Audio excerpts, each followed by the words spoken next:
No, qué episodio que tenemos, porque, evidentemente con el avance de la IA, tu privacidad potencialmente está en peligro, pero tenemos dos situaciones que nos ponen todo tipo de alertas. Por un lado, la situación de la presentación de cómo funcionará Recall de Microsoft en la nueva versión de Copilot Plus PC.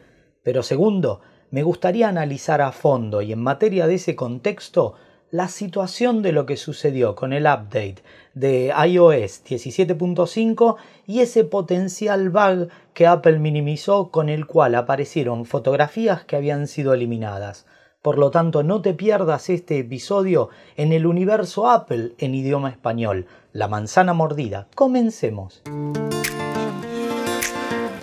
Para comenzar vamos a tener que entender que en materia de privacidad es necesario aceptar algunas cuestiones en relación a obtener esa experiencia que soñamos, esa sensación de un asistente omnipresente que sabe y nos puede ayudar.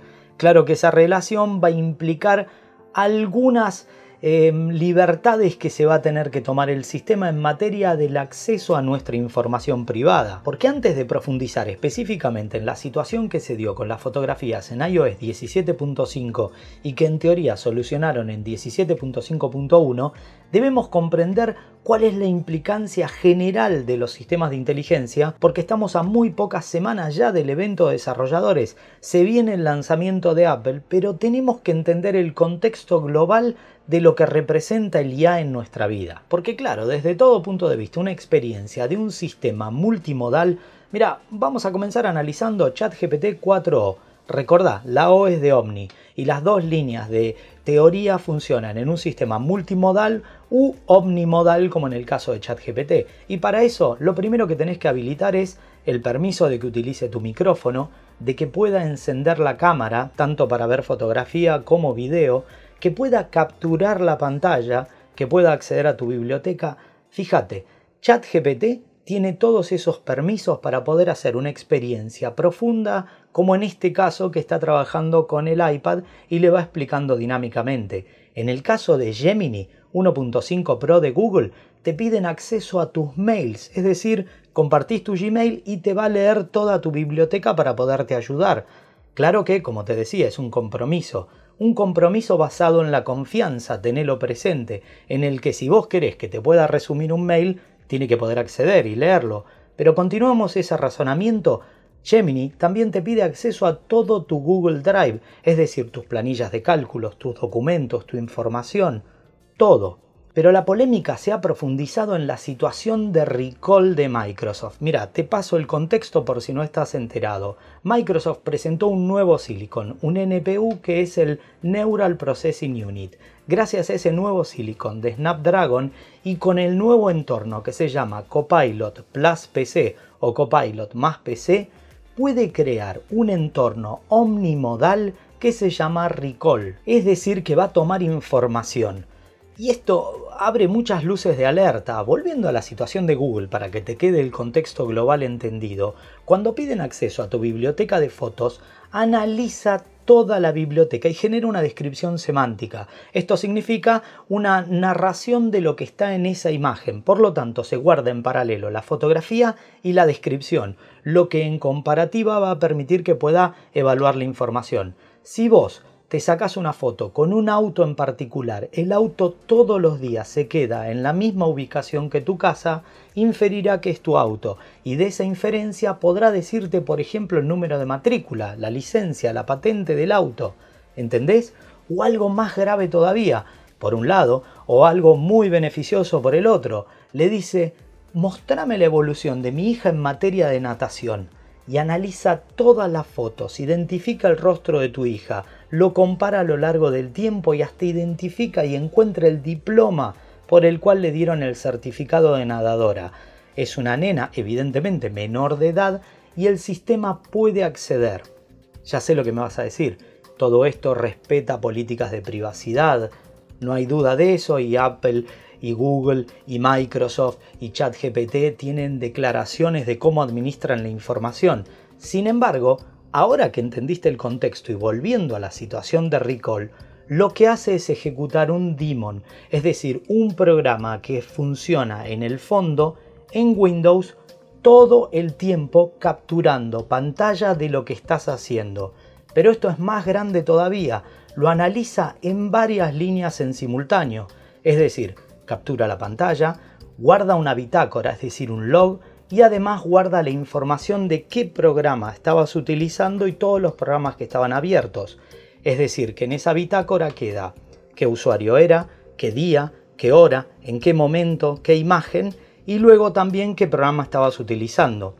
De esa manera, desde el punto de vista virtuoso de lo que te brinda como una gran ventaja, se puede inferir que puedo decir: ¿te acordás el vestido que googleé de color azul para mi abuelita? Entonces Recall de Microsoft va a poder analizar todas las imágenes, pero acá viene una de las situaciones que me resulta más interesante.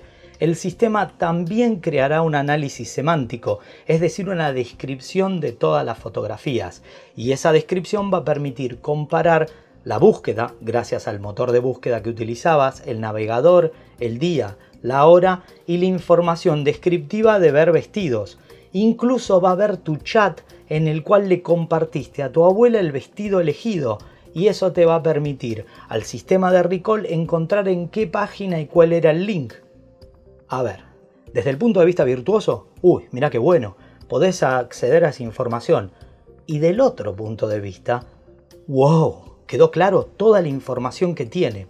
Por un lado, hay un programa que está todo el tiempo capturando y haciendo el análisis y ejecutándose y guardando de manera local la información. Esas fotografías evidentemente tendrán un peso y ocuparán espacio. Pero por el otro lado se generó un archivo de metainformación descriptivo de lo que estabas haciendo con día y hora. Y luego ellos dicen en materia de privacidad todo eso es local. Todo eso está guardado, no se sube a los servidores, se analiza gracias al silicon que te contaba, al NPU. Pero viene un punto, es uno de los lugares más agradables para meter un hackeo. Pensá que una de las situaciones por las cuales se hace trampa es meter un troyano o un virus que haga un keylogger, es decir, que te registre cada teclita que tocas para tratar de identificar patrones de transferencias de dinero, contraseñas o accesos. Acá lo está haciendo. Y con una interfaz súper bonita que podés retroceder el tiempo y ver lo que sucedió. Los puristas de la seguridad van a decir que evidentemente el acceso físico a un ordenador personal, por eso se llama PC, no debería suceder. Pero en una vida cotidiana podrían ver la información. Y el sistema te permite, por un lado, optar no utilizarlo, pero claro, como te decía al principio, eso afectará la experiencia del asistente virtual. Por el otro lado, no registrar cuando estás navegando en una página incógnito. Y por el último, ve la imagen, la analiza y si descubre que es una cuenta bancaria o una contraseña, desenfocará y destruirá la información. O sea, primero la vio, ¿entendés? La analizó, se dio cuenta lo que era, todo de manera local y lo destruye.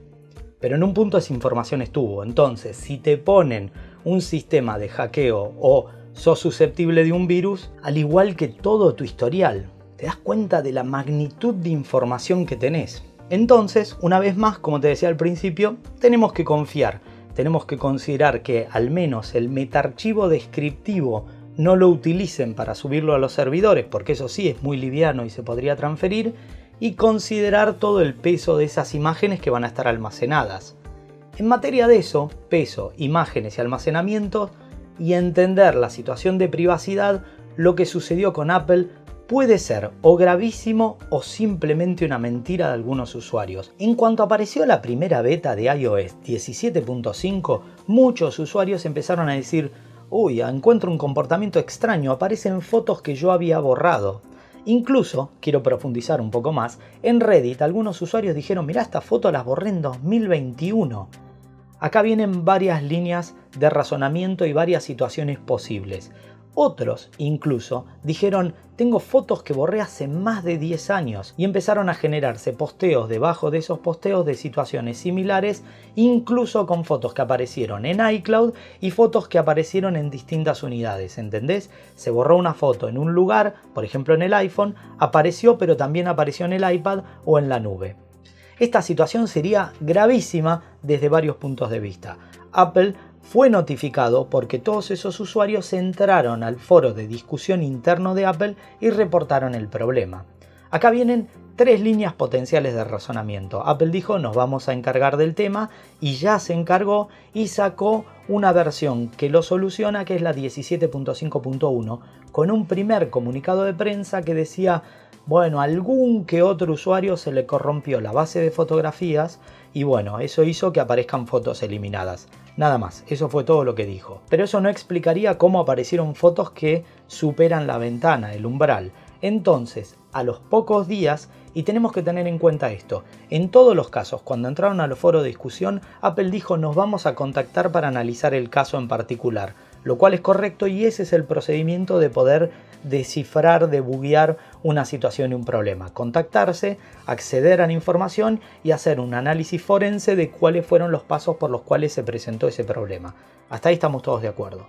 Entonces Apple comunicó esto, te lo voy a contar exactamente igual con el comunicado expandido basado en este artículo que estamos viendo y en esta definición completa, que yo estoy 100% de acuerdo con esta situación. En tu iPhone o en tu iPad, cuando vos pones borrar una foto, verdaderamente no se borra. Se marca en la base de datos de fotografías que esa foto está en modo de borrado. Eso quiere decir que permanecerá en la papelera durante 30 días por si te arrepentís y decís, ay no, esta foto no la quería borrar. Entonces permanece en un estado de semi borrado en la unidad. Cuando se pasan los 30 días, en efecto se borra. Pero solo, para que entiendas, el proceso de borrado es eliminar el alta en la base de datos. Físicamente el archivo sigue grabado en tu iPhone. Y todo el problema, según Apple, se basa en que la imagen sigue grabada en la unidad. Este error hizo una corrupción en la base de datos en la que aparecía el documento eliminado y lo recuperaba. Únicamente para situaciones en las que estaba dentro de ese umbral de 30 días o que la imagen no había sido destruida, porque una vez que vos decís esta imagen no existe más, ese espacio que actualmente está ocupado por la imagen quedaría en potencialidad de libre y se graban otros documentos arriba. Ese es el algoritmo que utilizan todas las plataformas para recuperar fotografías borradas. Eso solo funciona de manera local y si no pasó mucho tiempo. Entonces Apple dijo, se corrompió la base de datos, aparecieron esas fotos. Pero eso no explicaría la situación de que fueron fotos del 2021, ni tampoco explicaría los que dijeron que eran fotos de muchos años atrás, incluso habían cambiado las unidades. Con respecto a la situación de que aparece en iCloud o en otras unidades, Apple sí profundizó en materia de eso y dijo, una vez que la foto volvió a estar disponible, cuando se sincroniza de abajo hacia arriba, es decir, del iPhone hacia la nube de iCloud, bueno, la foto está como una foto cualquiera, pum, se sube a la nube, y si está en la nube, se sincroniza con el resto de unidades. Problema explicado, gracias, instalen el upgrade y listo, esa es la fundamentación de Apple. Sin embargo, pensémoslo. Los usuarios dijeron que el proceso era exactamente el opuesto. La imagen apareció en la nube y se sincronizó hacia abajo en las unidades. ¿Entendés la diferencia? ¿Por qué lo cambia todo? Porque si la situación es inversa, es decir, si apareció en iCloud y se sincronizó en las unidades, es decir, del servidor a la unidad final, bueno, Cloud to Edge es totalmente diferente la situación. ¿Por qué Apple habría almacenado? Lo paradójico es que todos los usuarios que se presentó esta situación y que hicieron los posteos originales, luego los eliminaron. Entonces, los conspiranoicos dicen Apple arregló con ellos y eliminaron la información, porque solo para que quede claro, si las fotografías sí estaban en la nube, incluso fotografías posteriores a 10 años, y Apple no las había eliminado, sería un problema de privacidad gravísimo. Si la definición es exactamente como la dijo Apple y los usuarios mintieron y las fotografías no eran del 2021, salvo que fueran del 2021 y de pura casualidad nunca se grabaron en la misma unidad, que es altísimamente improbable, podría justificar. Y la tercera es que simplemente los usuarios vieron una foto, tenía 30 días e hicieron una denuncia mucho más grave. Lo que me suena poco probable desde el punto de vista del análisis formal, porque luego todos hicieron la denuncia en Apple en los foros de discusión. Por lo tanto, como te explicaba al principio, es creer y aceptar la privacidad, es confiar en una empresa de que no te va a engañar y no va a usar tu información para modelos de entrenamiento o para simplemente analizar el perfil de tu usuario. ¿Entendés? Privacidad en relación a experiencia. Todos queremos un sistema que sea inteligente y que además me comprenda y que además pueda darme respuestas acorde a mis preferencias. Pero para eso tiene que tener memoria y además necesita acceso a mi información. ¿Cómo me va a ayudar a escribir un mail si no tiene acceso al mail? ¿O cómo va a poder evaluar mi biblioteca de fotografías si no le brindé ese acceso? Experiencia en relación a privacidad. Ese es el debate que comienza ahora mismo con ChatGPT 4o, con Recall de Microsoft fundamentalmente, que ya veremos cómo se comporta, si es un proceso muy pesado que consume mucho procesador o en efecto es todo NPU, pero el espacio, el disco. Y por último, en el evento desarrolladores, en apenas algunas semanas, ¿qué va a presentar Apple? Y fundamentalmente, ¿qué permiso nos va a pedir? Y ponémelo en los comentarios a ver qué opinás. Acá estuvo completo el análisis y espero que te haya gustado. Además te cuento que si fue así podrías regalarnos un like, suscribirte y considerar ser miembro de la Manzana Mordida Plus. Este mes regalamos un iPad, el nuevo, el Air de 13 pulgadas. Increíble. Tenemos los mejores cursos, una web dedicada y un podcast exclusivo para nuestros VIPs. Toda la información en la caja de descripción. Solo me queda despedirme, como ya saben, mi nombre es Fabián Fernández. Somos La Manzana Mordida y prometemos hacerlo.